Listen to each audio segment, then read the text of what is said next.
Small business war stories. Small businesses are the soul of America. And this is where they tell their stories.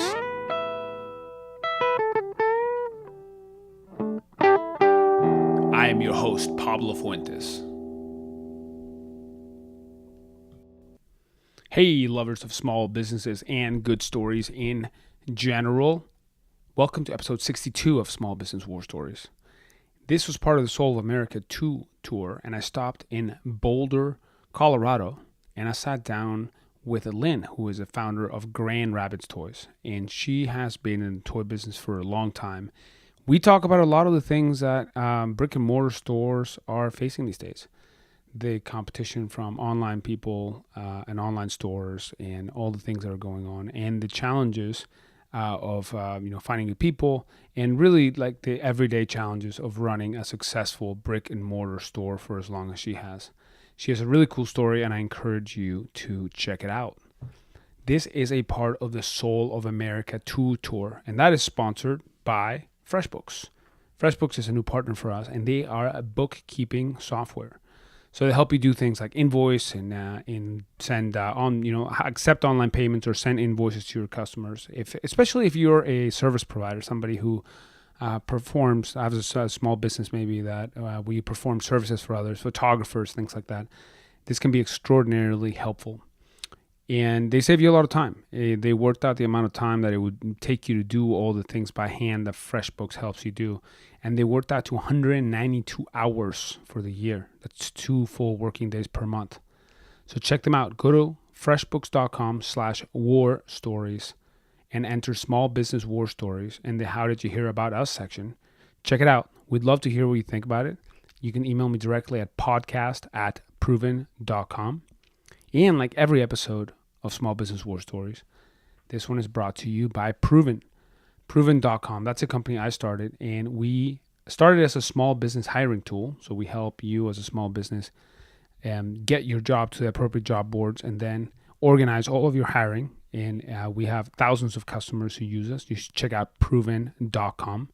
And we're also really proud to be an information hub. So we have a blog where we help small businesses run different aspects of their business. And if you have ideas, send them to me. I want to hear about what kinds of topics you want to hear about, because I would love to write about those and cover them. Again, check out blog.proven.com for that. But without further ado, I do want to get into today's episode with Lynn of Grandrabbit Toys in Boulder, Colorado. And we are live here in beautiful Boulder, Colorado. And I'm sitting here with Lynne Milot of Grandrabbit Toy Shop. Welcome to the show. Thank you. It's great to have you here. And you have 3 different toy stores in the greater Denver area. Is that about right? Yes, I do. 3 locations. That is beautiful. So tell me a little bit. So you have a little bit of a different approach to a traditional toy store. When you walk through, it feels different. It doesn't feel like a Toys R Us or anything like that. Tell me what inspired you to start this, and how is your approach different from a traditional toy store? Well, I think it probably depends on what motive gets you into business, how your business shows up. Okay. And I was a scholarship director at a Montessori school. Okay. And I worked with a lot of scholarship moms, which was pretty much single moms. Okay. And I was married and I was comfortable. And I thought these moms need a job where they can work, where their primary role as mother is respected. So I had this idea that I could open a business, hire these single moms, and we could kind of take care of each other's kids. And so it was really more a philosophy about interacting in a community than I wanted to open a retail store. Matter of fact, I didn't really want to open a retail store. But it could have been anything. It just could have been to be anything. Toys. Okay. Yeah. So it could have been a taco shop. Yeah. Okay. Cool. So why toys? What about it? I was just talking to another mom at Christmas, and we were saying, what could we get the kids? This was 1976. Okay.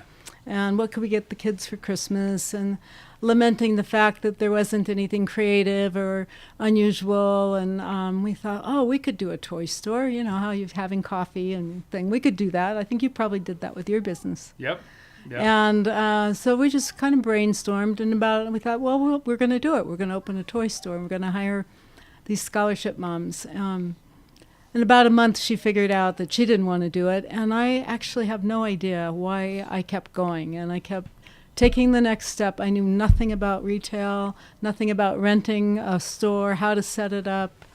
I didn't know anything. I was in school to become a child psychologist. Wow. So it was just by accident. I really don't know how or why I kept going. But you did. But I did. And here you are.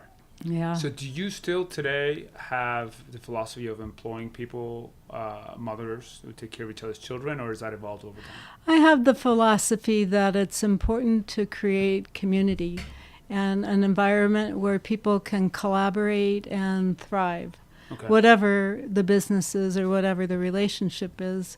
And I feel really strongly about that need to collaborate, communicate, create community. What does that mean to you? Like specifically, what are some stories and some instances and where that's been important? You know, I think a lot about collaboration. I think we think more about cooperating with other people, which is kind of a give and take, and that sounds pretty good. Mm-hmm. But if you think about cooperation, about 50% of the time, everybody's not happy with what the outcome is. Interesting. Collaboration is about coming up with mutual goals, seeing where your goals and your needs and your wants overlap, and being inclusive, including everybody, and setting the goals and working towards them together, offering your special passion or what you can do, understanding everybody's different, everybody has different talents, Yeah. different, styles.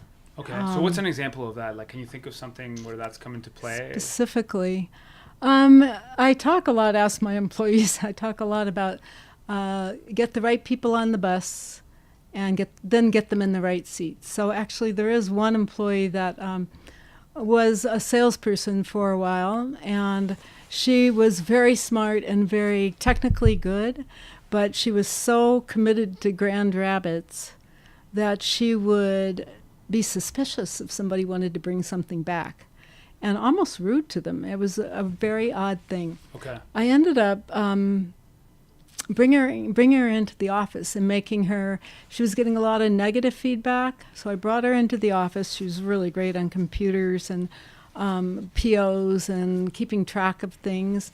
So that kind of nitpicking and kind of sharp analysis was put to play in an environment that it really worked well. And I'm more of a people person. I get tired of that kind of detail thing, so it was a perfect setup. She got a lot of strokes. She was really happy being in control of that, and I was really happy having her do it. That's great. That's great. So you were able to adapt and take somebody who shared the values of your company, but maybe like the skills were, better utilized. Wasn't her best thing. Okay. I read a book called Good to Great by Jim Lewis. Yeah. Yeah. Jim Collins, right? Jim Yeah. Collins. Yeah, that's right. Yeah. That's right. Collins, yeah. right. That's great. And I think about it a lot. And of course, the book didn't apply to me. It was big business. But I followed, I think it was Walmart and Eckhart Drug, how he compared the two. And the question was, what makes one business thrive when very similar type businesses, when they start off pretty much the same, don't? And it was very interesting to me. And basically, my big takeaway was it's the people. You get the right people on the bus. And you look at people as you listen to them, what their passion is and what their commitment is and who they are internally, their core values. That's what I'm really interested in, more than any resume or degree or anything like that. That's fascinating. So when you're looking at, how many employees do you have now? I have around 40, I think. Around 40. So Yeah. when you're looking to hire, Yeah. what's your hiring process? How do you suss that out? What are the questions you ask? What's your process? Yeah. I think a lot of that is changing, which as you probably why you started your business, actually. And I don't know that I've become that skilled at using social media. I'm interested in learning more about that. I've been in business 40 years, so a lot of things have changed a lot. But I do personal interviews, and I try and I actually took a class once by, I can't remember his name. He's written a lot of books, and he's interviewed everybody you ever knew. But he talked about interviewing and how you watch somebody's eyes and you watch when they light up. You know, what makes them light up? And I always ask, if in 5 years from now, if you had everything you wanted, if you could just design it, and there were no restrictions, where would you be and what would you be doing? What would be the most wonderful thing that could happen? So I listen to that a lot. Interesting. Yeah. And what are the types of responses you get from people?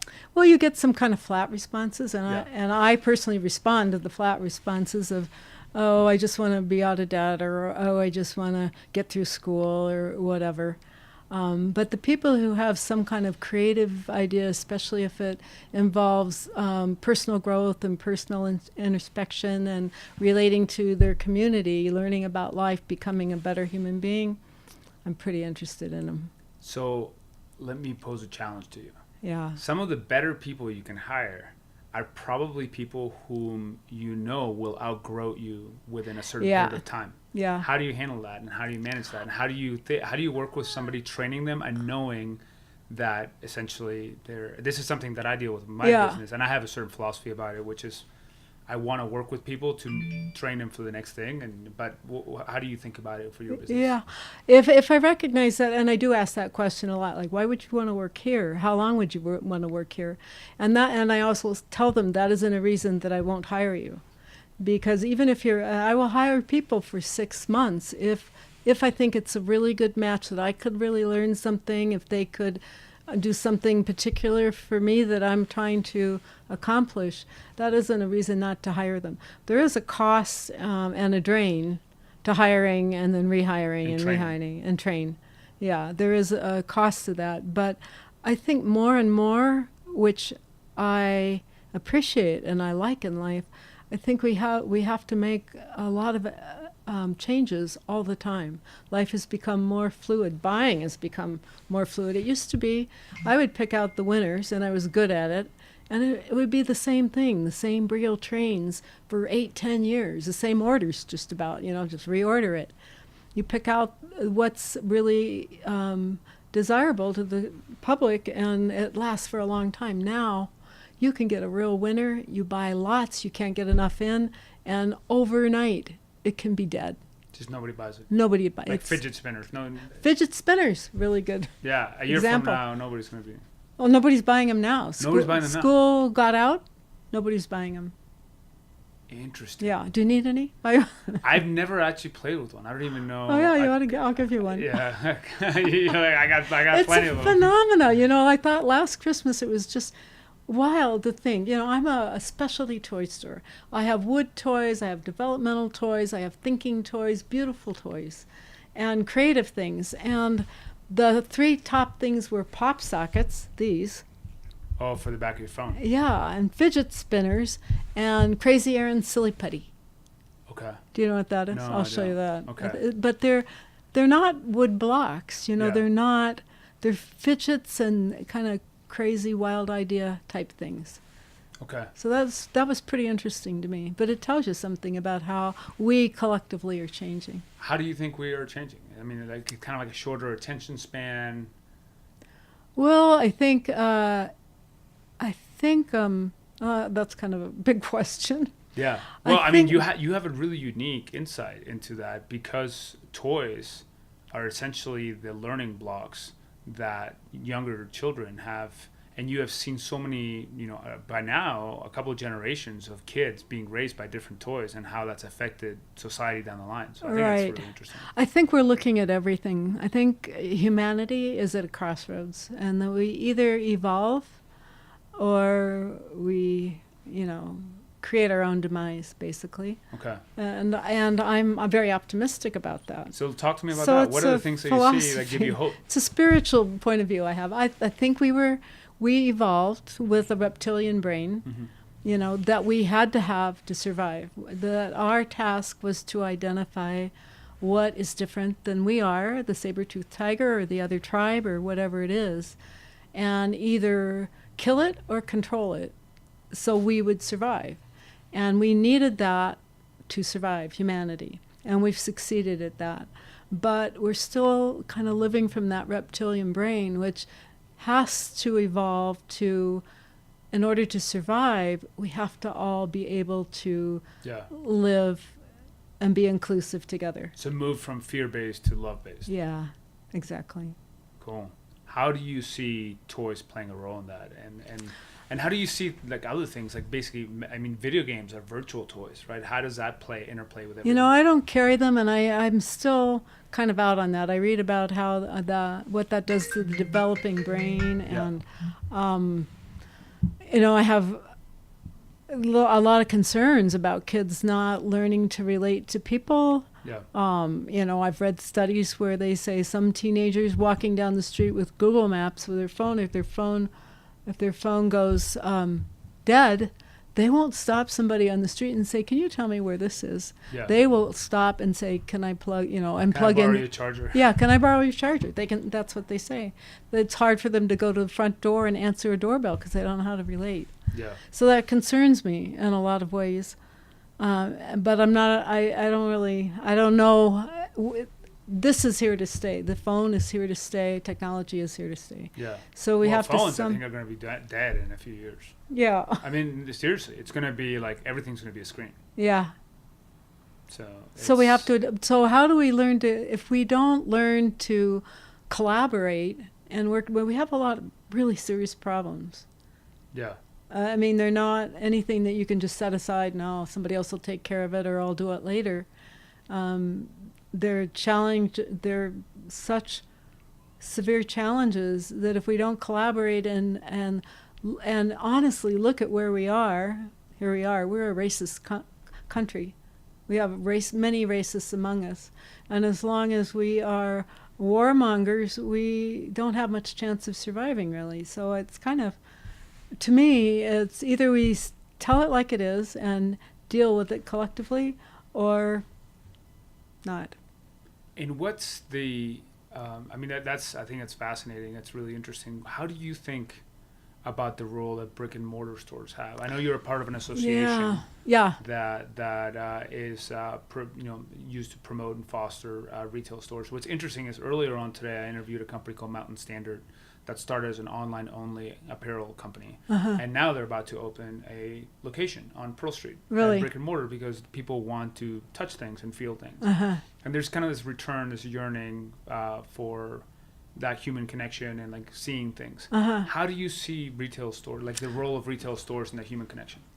Well, I personally believe that small business is the foundation and heart and soul of a community, and they're really important. We've had retail stores, as you know, that have supplied everything that we had. We didn't have online.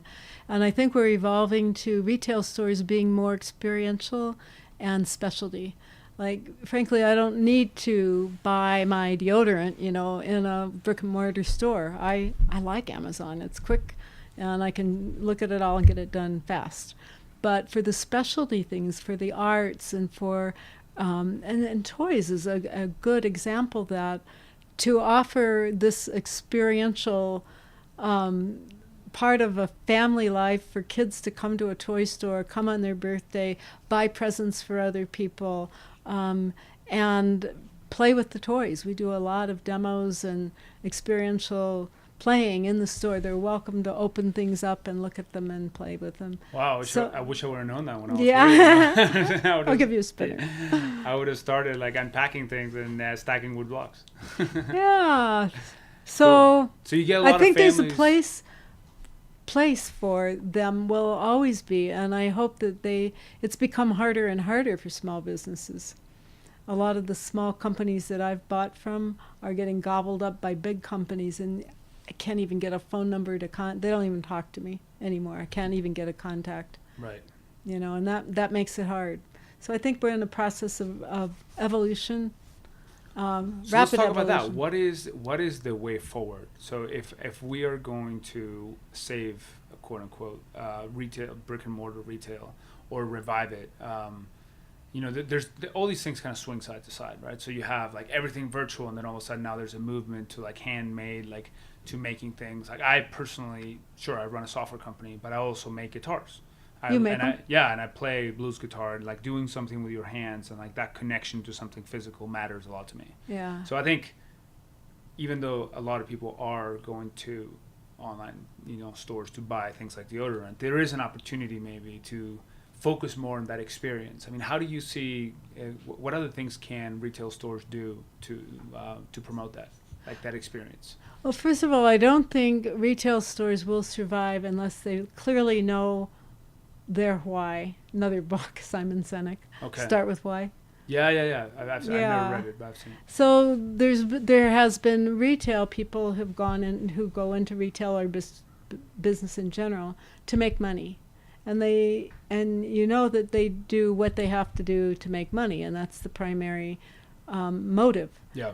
If you go into business, partially you need to support yourself, you need to make money, but the goal is to serve the public, the people who are your customers in your community, and your goal is to be as good at that as you can, to become, when you find a store or a person that you relate to, it means a lot to you in your life. So many people, they say now, I forget the percentage, it's huge, how many people don't have one contact that they feel they can call in an emergency. Interesting. And I think that... But it's kind of sad, actually. It's not interesting, it's sad. It is really I'm trying to get sad. away from using the word interesting because it's an empty word. Really? Yeah. Why is that? It's a catch-all word that I think can be used to say, oh, that's interesting. It's interesting. Yeah. It's kind of like an It's a Yeah. more... Instead of actually putting... And it's kind of impersonal. Yeah, it's impersonal, Yeah. and it could be used for anything as a conversation continuer. Yeah. But if you say, no, that's not interesting, that's sad, or that Yeah. is unique. That's more personal. Yeah, and that's more, identifies a feeling that goes with that. I think it's tragic Yeah. how many people are lonely and how many people are touch-starved. And, we only have so much time on this planet, which is, if you think about it, it's pretty amazing. Yeah.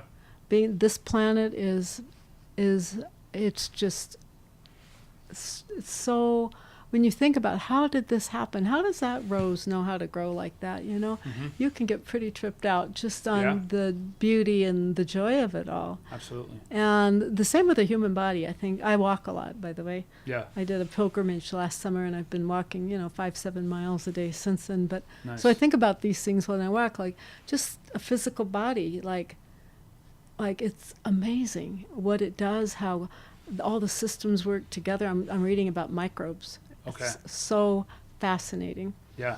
So when you think about how rich the opportunity is in every way, and what we have offered to us, and then how we often go through life, so a lot of people go through life without ever, you could say, smell the roses. Kind of trite, but the truth of it is feel that amazement and appreciation. We don't know how long we'll be here. I was orphaned when I was 10. Both my parents died, and they were young, and I think about that a lot as I pass their ages. I think about, wow, there was so much that, they would have liked to have done and seen and been and, lived there. We want to live our lives. We're so lucky to have them. Yeah. Well, nobody's guaranteed anything. Right? No. So that's something I think about all the time, and that's why I go out, get out and meet people, and to me what moves me is, stories and sharing. And in my business too, retail is tough, and I work a lot of hours, and the ups and downs of the economy. It's small business. There's never extra money or anything like that. But I have had some, wonderful experiences that I think about still that kind of carry me through. I have What are some examples of those? Well, one is he's a handyman. His name is Salvador. Okay. And he was recommended to me as a painter back in 2004. And he lives in way south Denver, 45 minutes from here. And he painted my house, right? And he was really good. He was really cleaned up after himself. He did a great job, didn't charge much. But he has this honor about him. Mm-hmm. He is an honorable human being, through and through. So over time I said, so can you do things in commercial businesses. So now he completely takes care of my business and my home, my garden, my house, 3 stores. He has the keys to all of them.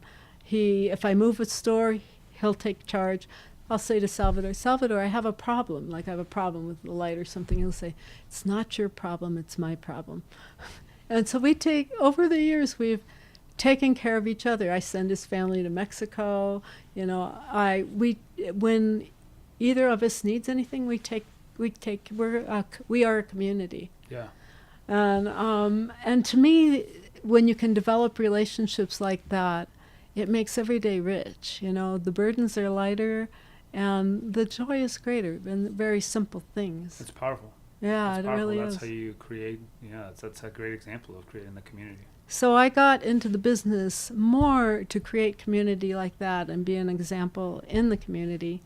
And especially because I think, if you think about this, if children worldwide were the priority for everybody, it makes everything simple. If you determine your answer to any question or set your goals or your course of action is set by it's like the Indian saying, 7th generation from now, is it good for them? Is it good for the children of the world? It makes everything clearer and easier. If we all did that, we'd have a force for good. Yeah. Well, I think there are definitely people out there who are doing good work. I mean, you're doing great work, right? So it takes those people to make that happen.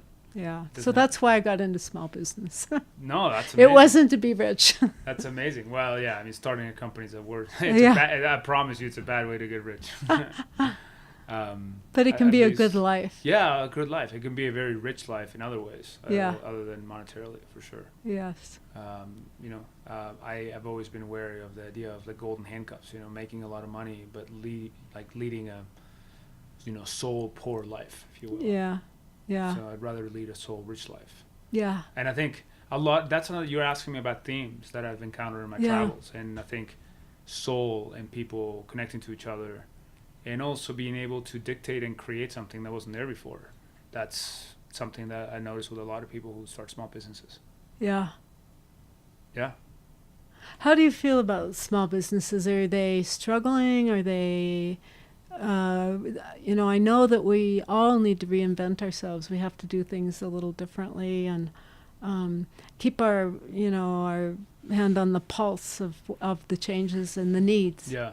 I mean, that's an answer that's as unique as the, dozens, close to 100 people that I've spoken to during this journey and thousands when you count all the customers that I've spoken to over the years. Yeah. So it's very unique. I would say in general as a theme, businesses that are willing to learn they're in the pole position to succeed, in the sense that things are constantly changing. And like you said, like toy cycles, right? It used to be that toys lasted 10 years. Yeah. Now you live and die by like a 12 to 18 month cycle, maybe sometimes as little as 6 months. Yeah. So the ultimate skill is learning, right? So if you're able to, instead of saying my skill is, XYZ, whatever it is, right. Marketing. What marketing is today is going to be different from what marketing is 10 years from now. Yeah. Even 5 years from now. Yeah. So if your ultimate skill is learning and you're constantly, instead of seeing change as a bad thing because it doesn't fit the model of how you've been successful in the past, right, you see it as an opportunity. Yeah. And you can take the momentum that you have as a business and use that to learn about new things, then I think the sky's the limit. And I think small businesses that I've spoken to that have that attitude about things, which is most of them, can succeed. I think when you run into more difficulties is when people are resistant to change. Right. And being resistant to change is, sure, you can do it, and we all have our ways and expectations and hopes and things that drive us. But if we don't admit that the sun's going to set and the sun's going to come up and things are going to change, that resisting that is a lot of wasted energy. Right. So the more we can harness that energy and that frustration, I mean, you can acknowledge that something's frustrating. Sure, it's easier, quote unquote, to order one train for 8 years in a row than it is to figure out what's going to be hot this season. Yeah. Absolutely. You can be frustrated with that, but like there's a Buddhist saying that says that, pain is mandatory, but suffering is optional. Right. So you can, I like that. you can admit that as painful, but then whether you're going to suffer and wallow in that and say like, oh, this is terrible. Like, why is it not the way it used to be? That's a lot of cycles that you're spending and a lot of, kind of like dark energy that you're bringing in instead of thinking about ways to come up with solutions. Right. So I'm not advocating, I'm not saying it's all rainbows and butterflies. If Right. anything, I think the world is very, can be dark. But there are we also have a lot more power than we think to shape our own attitudes toward those problems. I agree. I totally agree. Yeah. Yeah. So that's kind of why, I'm learning. I mean, I'm here to listen. And I'm out there with people to listen and to understand a little bit better what things are like for people who are different than me. I have had a particular upbringing and story that is different from pretty much everybody else I've spoken to, as those people have stories that are different from each other. Yeah. So now you're interviewing me. There you go. Yeah, you'd be a great podcast host. I would. I am interested in people. I'm so curious about everybody, What's your number one lesson? What's the number one thing you've learned in your years running these businesses that you would want to share with somebody who's thinking about starting a small business? Advice for yeah. So let's say you have. It takes some amount of courage to take a leap of faith and go from working somewhere to like being somebody who leads or starts a small business, right? So one of the things that I want to do is share with people lessons that people have learned about how to handle that and what. So, well, I think two things that I can think of right off the top of my head, and one we already talked about is, the people and creating the team, getting the right people who buy into the vision, have a shared vision and a commitment to the goals, and create how it manifests collaboratively. And I think if you don't have the team, then it becomes very wearing. It's when you're working together with other people towards a shared goal and for mutual benefit, I think you get energy and excitement, and you get up in the beginning of the day. I've been known to drive. I've lived 20 minutes from here. I'll have an idea about some display or something. I'll wake up in the middle of the night and say, no, don't go in. No, stay in bed. No, sleep. Nope, no, don't come in. Just come in. Because I can't wait to try it, you know. So I think finding the tribe, finding your tribe, even though they might look really different than you, it's amazing when you can create that together and you have that energy and synergy together. So I would spend a lot of time figuring out how to do that, what your core values are, what's really important to you, essentially, and there are ways to do that. And then what are the ways you do it? Let's talk a little bit. Let's dig it deeper into that. So finding your tribe, identifying your values, and what's interesting and what's tough about that, for what's been tough for me, and I think tough for a lot of people, is when you identify your values and your tribe, by definition, you're saying you're not other things, when sometimes it can feel like, oh, I might pigeonholing myself into something. Yeah. I agree with that. I struggle with that a little bit, but I think we're all at different stages of development and evolution, really. And so I think it's important to find people that you can be a tribe with. It's not that you exclude or judge or you don't respect other people or other ways. It's just not your way. It's not your taste at the time. Right. Yeah. Well, and I didn't necessarily mean it in a pejorative manner, but it could be like you want to do 7 different things. How do you know what's the one thing you want to do? What is the one thing I want to do? I think about Maslow. I read a lot. Can you tell? Yeah. Hierarchy of needs. Yeah. Hierarchy of needs. So, and in small business, you have to think about that a lot because you can't do everything. Like, what is the most important thing that if I don't get it done today, there will be some negative consequence. Right. And so I think of things that way, and that can include taking a walk. clearing my mind or taking care of myself, or for employees. I've looked at employees and say, why don't you just go home and just be quiet all day? Do what you need to do. I think it's so getting the team around you, the people that can synergize, work together for shared goals. And if you're working on different goals, pretty soon you're going to all go in different directions. What are the things you can teach? So when you identify people who you want to be good people who work, what you're talking about getting the right people on the bus, what are the things that you see as, it's probably going to, like, the answer is like probably around values, but what are the things you see that you're like, okay, that person maybe doesn't have the specific skills, but I can teach them, versus what are people that you say, like, they can be very skilled, but they're not going to fit with my culture and my tribe? That they don't fit?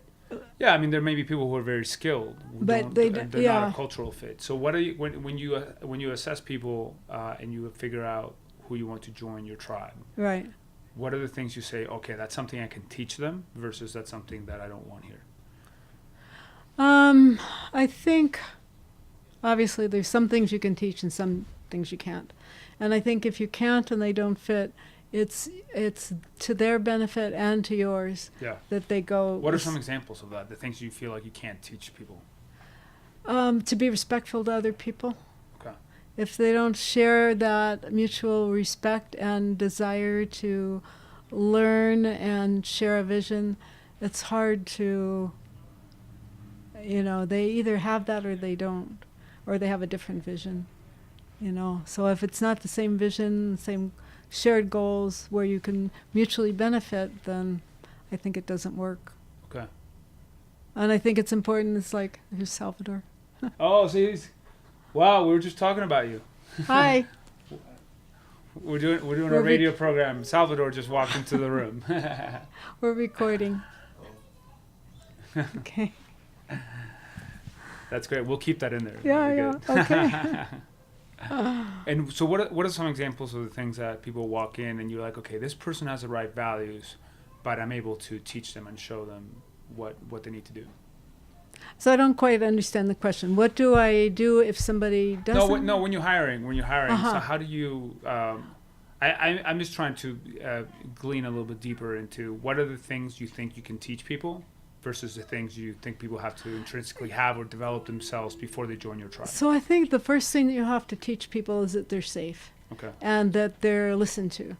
That doesn't mean that I'll do what they necessarily want me to do, but I'll always listen, and that I value communication more than anything. I don't mind any complaint or any offer for critique of what I'm doing. I welcome that. Okay. I don't have any problem with that. I also don't have any problem with praising and letting them take ownership.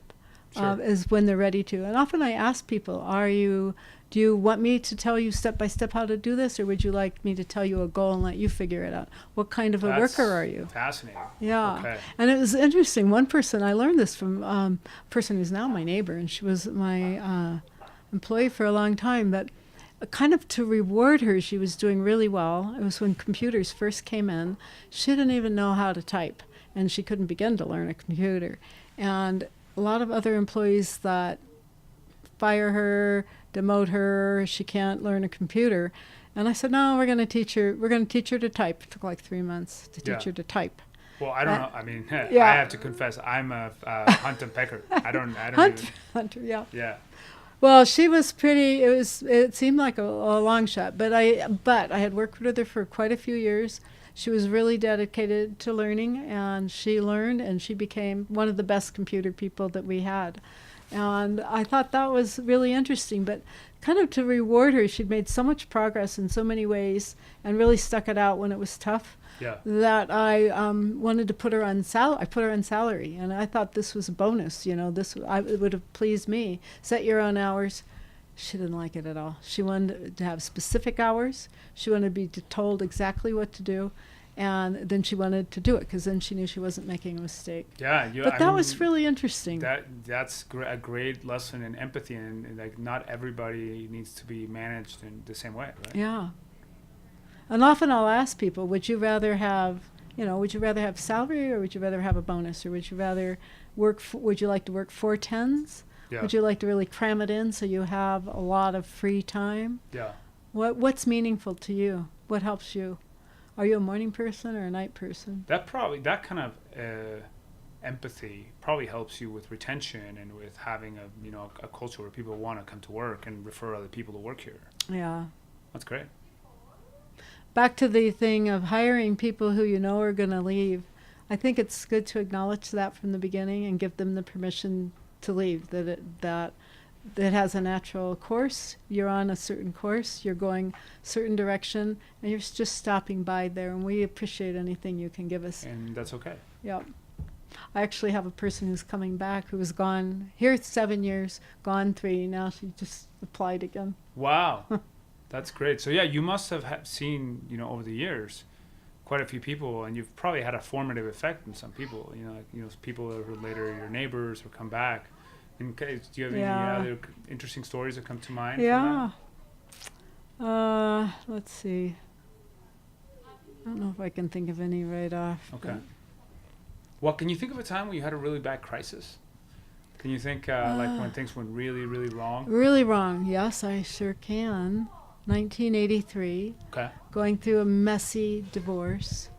Had twin daughters that were 13. And there was a downturn.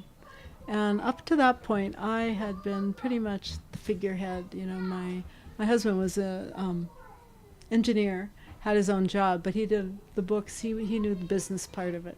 I didn't know anything. I'd never balanced a checkbook. And I'd rather open a new account than balance a checkbook, Yeah. And so we went through a messy divorce. All I knew is we went through Christmas. We made a third of our income. In December, we paid everything off and we started over again. That was the cycle. Well, going through this awful divorce, one of our daughters was anorexic and he put her in a hospital against my will. Was trying to get her out of the hospital. Lots of things going on. And we go through Christmas, downturn, and we were like $20,000 short of paying off all our bills. And I had no idea what to even do. And I thought I was going to have to file bankruptcy. I got a bankruptcy attorney, and I got all the paperwork together. He said he could be in court in 8 minutes if anybody pushed us.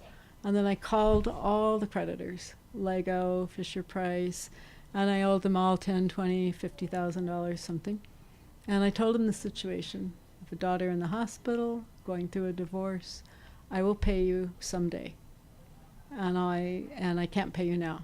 But if you give me a chance, I will pull the business out. And also my landlord gave me free rent for a year. Wow. Yeah. And I did that. I eventually paid everybody off.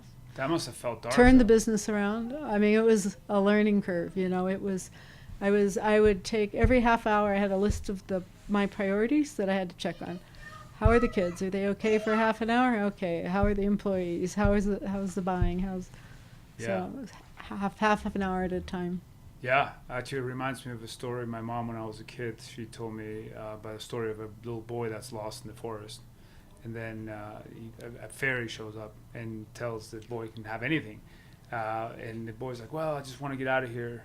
And then the fairy doesn't tell him he can have anything. It's like, what do you need? And the boy's like, I'm lost. So the fairy gives him a matchbook.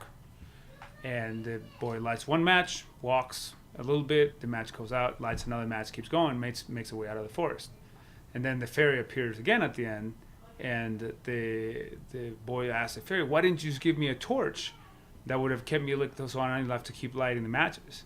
And the fairy says, well, if you had seen the extent of the forest and how difficult it was going to be, you wouldn't have started. Oh, and that's you would have the given story. up before. Oh, wow. Yeah, so when I went to college, my mom gave me a matchbook. Oh, wow. I'm going to remember that story. Yeah. I like that. So, yeah, I think a lot of times, just kind of going brick by brick, like one match at a time and figuring it out. I think it's powerful. Yep. Cool. Remember your core values and keep going. Sounds good to me. Yeah. Where can people find you? So what are your locations? You have a location here in Boulder. Boulder, Colorado. Yep. Yeah. And your address here is? 2525 Arapahoe Avenue. Okay. And what are the other two locations? We're in the Orchard Town Center at 144th and I-25 in Westminster. Okay. And also in Broomfield, Flatirons Marketplace. Okay. 180 East Flatiron Circle Drive. Sounds good. And online, what's your website and your social media accounts? grtoys.com. Okay. GR Toys. And then you have an Instagram account?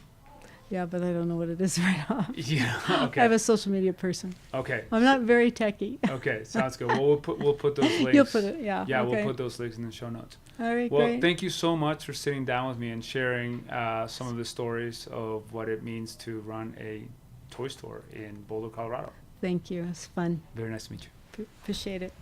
Thank you for listening to Small Business War Stories. If you enjoy the show, share it with a friend, or you can subscribe on iTunes, Stitcher, or on our blog at blog.proven.com. If you have an idea for us, we'd love to hear it. Please email us at podcast@proven.com. See you next time.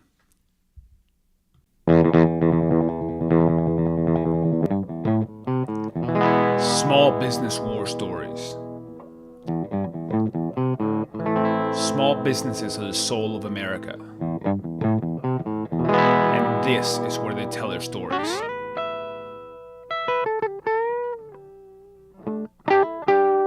I am your host, Pablo Fuentes.